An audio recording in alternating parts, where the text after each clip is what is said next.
আসসালামু আলাইকুম ভিউয়ার্স, আপনারা সবাই কেমন আছেন? আশা করি আল্লাহর অশেষ রহমতে আপনারা সবাই ভালো আছেন। আলহামদুলিল্লাহ আমিও ভালো আছি। আজকে আপনাদেরকে নতুন একটা রেসিপি শেখাবো। আম কাটা দেখে সবাই হয়তো বা বুঝতে পারছেন। আজকে আপনাদেরকে দেখাবো কাঁচা আমের আচার। প্রথমে আমি আমগুলোকে ভালোভাবে ছিলে নিচ্ছি। এরপর আমগুলোকে আমি খুব ভালোভাবে ধুয়ে নিব। এখানে খুব ভালোভাবে আমি আমগুলোকে ধুয়ে নিব। ধুয়ে নেওয়ার পরে আমগুলোকে আমি কাটবো। কাটার পরে এখানে আমগুলোকে খুব সুন্দরভাবে কেটে নিয়েছি। কাটার পরে আমগুলোকে ভালোভাবে আবার ধুয়ে নিয়েছি এবং হালকা শুকিয়ে নিয়েছি। আপনারা হালকা করে শুকিয়ে নেবেন আমগুলো। আচার তৈরির উপকরণ হিসেবে আমি এখানে ভিনেগার, আদা বাটা, রসুন বাটা, পাঁচফোড়ন বাটা, শুকনা মরিচ বাটা, তেজপাতা, লং, এলাচ, ডাল নিয়ে নিয়েছি এবং সরিষা বাটা নিয়ে নিয়েছি। সরিষা বাটাতে হালকা ভিনেগার মিশিয়ে দিয়েছি যাতে একটা ভালো মিক্সড হয়ে আসে এবং তিতা ভাবটা না থাকে। আপনার আচার তৈরির উপকরণগুলো আচারের পরিমাণের উপর নির্ভর করে নিয়ে নেবেন পরিমাণ মতো। এরপর আমি একটি কড়াইয়ের মধ্যে তেল গরম করে নিব পরিমাণ মতো। আপনারাও আপনাদের পরিমাণ মতো তেল গরম করে নেবেন। এরপর আমি ফুটন্ত তেলের মধ্যে গোটা পাঁচফোড়নটা দিয়ে দিচ্ছি। এরপর আমি রসুন বাটাটা দিয়ে দিচ্ছি।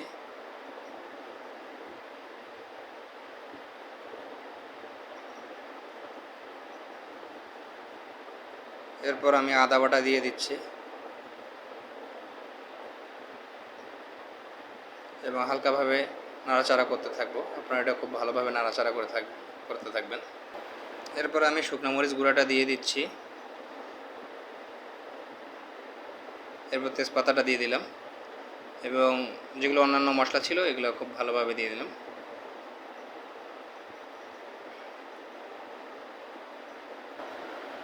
এরপর আমি এগুলোকে ভালোভাবে নাড়াচাড়া করতে থাকবো।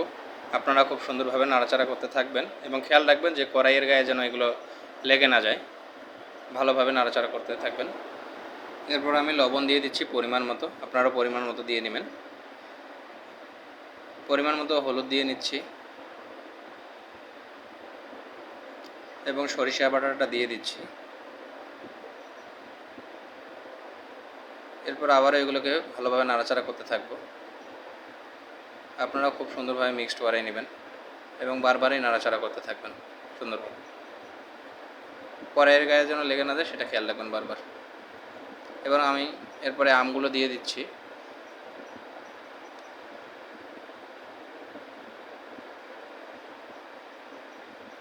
এবং আমগুলোকে ভালোভাবে মিক্সড করে নিচ্ছি যাতে মশলাগুলো খুব সুন্দরভাবে আমের মধ্যে প্রবেশ করে। আপনারা এটা খেয়াল রাখবেন বারবার যাতে প্রবেশ করে মশলাগুলো আমের মধ্যে ভালোভাবে। দেখেন এখানে কত সুন্দর একটা কালার চলে আসছে, কত সুন্দর একটা মিক্সড হয়ে গেছে। আসলে দেখতে অনেক সুন্দর লাগতেছে আমগুলো। এখানে আমি ঢাকনা দিয়ে কিছু সময় রেখে দিব। এরপর আমি পরিমাণ মতো চিনি দিয়ে নিব। আপনারাও আপনাদের পরিমাণ মতো চিনি দিয়ে নেবেন। কে কীরকম টক মিষ্টি পছন্দ করেন সেই হিসেবে আপনারা চিনিটা দিয়ে দেবেন। এরপর আমি চিনিগুলোকে ভালোভাবে নাড়াচাড়া করতে থাকবো যাতে চিনিগুলো আচারের মধ্যে ভালোভাবে প্রবেশ করে। আপনারাও ভালোভাবে মিক্সড করে নেবেন। দেখেন এখানে কত সুন্দর একটা মিক্স চলে আসছে এবং আমি এখানে ভিনেগার দিয়ে দিলাম। দেখেন এখানে প্রায় হয়ে আসছে। আলহামদুলিল্লাহ কত সুন্দর একটা আচার হয়ে আসছে।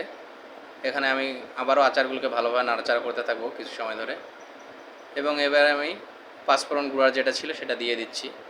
দিয়ে নেওয়ার পর এগুলোকে আবারও ভালোভাবে নাড়াচাড়া করতে থাকবো। আবারও মিক্সড করে নেব ভালোভাবে। আপনারাও বারবার এটাকে নাড়াচাড়া করতে থাকবেন এবং ভালোভাবে মিক্সড করতে থাকবেন যাতে আচারের মিক্সটা ভালো হয়। দেখেন আলহামদুলিল্লাহ এখানে সুন্দর হয়ে আসছে আচারটা এবং আচারে ভালো একটা স্মেল বাইরে হয়েছে। আলহামদুলিল্লাহ এটা অনেক সুন্দর হয়েছে, দেখে বোঝা যাচ্ছে। আপনারাও দেখতে পাচ্ছেন ভিডিওর মধ্যে। আলহামদুলিল্লাহ। এবার আমি পরিবেশনের জন্য এটা একটা বাটিতে নিয়ে নিছি। দেখেন কত সুন্দর একটা কালার চলে আসছে। আলহামদুলিল্লাহ কত সুন্দর। যাই হোক, আমাদের ভিডিওটা আপনাদের কাছে কেমন লাগছে এটা আমাদেরকে কমেন্ট বক্সে জানাবেন এবং আমাদের পরবর্তী ভিডিও দেখার আমন্ত্রণ জানিয়ে আজকের জন্য এখানে শেষ করতেছি। আমি মুরাদ আলী হৃদয়। তো আসসালামু আলাইকুম রহমতুল্লাহ।